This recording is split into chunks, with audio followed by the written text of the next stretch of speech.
logo, che rappresenta la Scuola Internazionale Superiore di Studi Avanzati, suggerisce i principi che persegue, ma perseguir virtute e conoscenza. Parole di Ulisse nella Divina Commedia e la volontà di continuare a migliorarsi sfidando i propri limiti. Ed è proprio questo spirito che da sempre guida la Sissa e che ne fa oggi uno dei centri di formazione dottorale e di ricerca più prestigiosi a livello internazionale.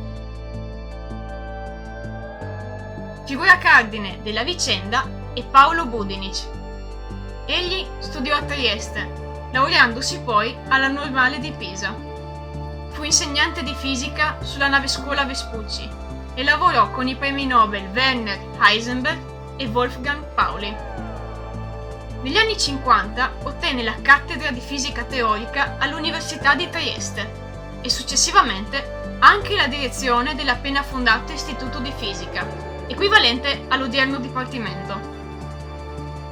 Budinic riteneva che bisognasse dare una nuova anima a Trieste, venuta meno quella di importante porto. Il fisico teorico, in quanto tale, iniziò a pensare a Trieste come un centro scientifico. Il primo passo per realizzare questo progetto fu quello di mettersi in contatto con altri colleghi. A questo proposito, decise di organizzare un convegno a Grignano sulla fisica delle particelle. Tra i presenti, Abdus Salam, futuro premio Nobel per la fisica e allora già rinomato fisico teorico di origini pakistane, secondo cui il pensiero scientifico e la sua creazione sono l'eredità comune e condivisa dell'umanità. Nel 1978, anni dopo quel fondamentale convegno, Budinic e Abdus Salam fondarono la SISSA, la Scuola Internazionale Superiore di Studi Avanzati. L'accordo in fatto di idee tra Budinic e Abdus Salam e la successiva collaborazione tra i due determinarono quindi la realizzazione di una scuola superiore in Italia. La Sissa è composta da 3 edifici. 2 si trovano in via Beirut, dove al momento è collocato il computer Ulisse, uno dei supercalcolatori più potenti d'Italia, utilizzato per realizzare simulazioni e fare calcoli impegnativi. Il terzo edificio è invece la sede vera e propria in via Bonomea. La sede odierna della Sissa, l'edificio stesso, risale al 1958 e inizialmente serviva per la cura della tubercolosi. Era il sanatorio Sant'Orio.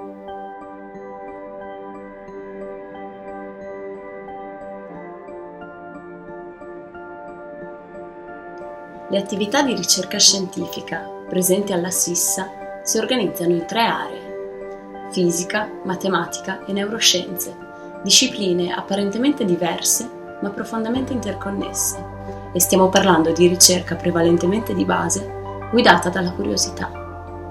Nell'ambito dell'area di fisica, gli studi affrontano la costituzione della materia da diversi punti di vista, a partire dal gruppo che studia le strutture più microscopiche e profonde, cioè quello di fisica teorica delle particelle, fino a quello di teoria e simulazione numerica della materia condensata, che analizza le proprietà della materia su scala atomica e molecolare. C'è chi si occupa invece di fisica e chimica dei sistemi biologici, esplorando le affascinanti connessioni tra i mondi della fisica e della biologia. E ancora i gruppi di astrofisica e cosmologia e di fisica delle astroparticelle, che in parole povere si occupano di un'indagine che parte dall'origine dell'universo fino ad arrivare al tentativo di comprendere la materia oscura.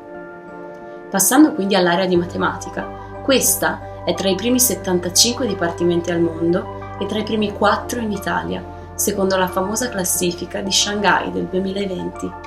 Qui i campi di ricerca spaziano dall'analisi matematica e la matematica applicata fino allo studio dei diversi aspetti della geometria.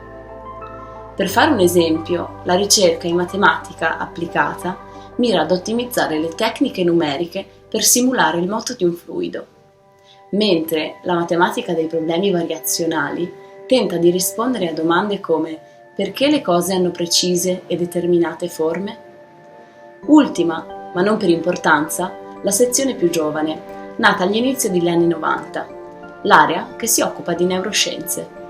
Questa è divisa nelle discipline di neuroscienze cognitive, neurobiologia e genomica strutturale e funzionale. I gruppi di ricerca si occupano dunque di studiare le singole cellule neurali e anche i più complessi fenomeni neuronali, come la percezione, il tatto e l'olfatto. Inoltre, troviamo il laboratorio interdisciplinare, dove lo scopo è quello di far comunicare la cultura scientifica e quella umanistica ed esplorarne le connessioni interculturali tra arte, etica, storia, filosofia e scienza. Se si parla di SISSA, non si possono certo tralasciare i molteplici progetti che l'istituzione porta avanti, anche grazie alla strumentazione d'avanguardia di cui è fornita, microscopi e stampanti 3D in nanoscala. Negli ultimi 10 anni, tra il 2009 e il 2019, SISSA si è aggiudicata la vittoria di ben 142 progetti di ricerca, 62 progetti europei, tra cui 24 prestigiosi progetti dell'European Research Council, 66 progetti nazionali, tra cui i progetti Levi Montalcini, Teleton e l'Associazione Italiana per la Ricerca sul Cancro, 14 progetti internazionali come Simons Foundation e Google. La SISSA, inoltre, collabora e organizza frequenti scambi di studenti con il Massachusetts Institute of Technology e con le università di Harvard, Stanford, Oxford e Cambridge. Lo spettro dei progetti della SISSA è davvero ampio. Ricordiamo ad esempio la ricerca sui buchi neri in ambito gravitazionale, nella quale ricercatori della SISSA hanno ipotizzato l'esistenza di buchi neri di massa intorno alle 50 masse solari, responsabili delle emissioni di onde gravitazionali, la cui scoperta è stata riconosciuta dal Premio Nobel del 2017. Molto importanti anche il gruppo di ricerca in analisi matematica, studia la forma ottimale delle superfici, ad esempio perché una bolla di sapone è sferica. Tra l'altro, i ricercatori di questo gruppo hanno progettato la forma della poppa della nave da crociera Costa Venezia, inaugurata nel 2019, ideata per minimizzare i consumi dei motori.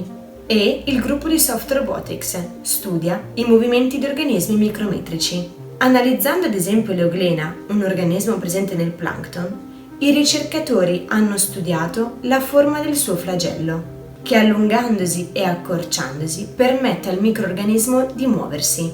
Quindi hanno creato un modello robotico plastico dell'ordine di qualche micron, che potrà essere usato, ad esempio, come vettore specifico per diversi farmaci.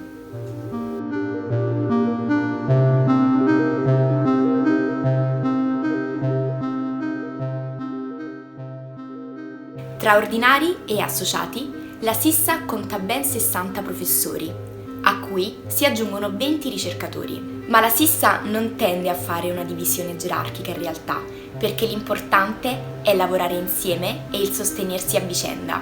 In effetti, i professori e i ricercatori costituiscono un corpo accademico di 80 Principal Investigators, che conducono la loro ricerca in stretta collaborazione con i loro dottorandi.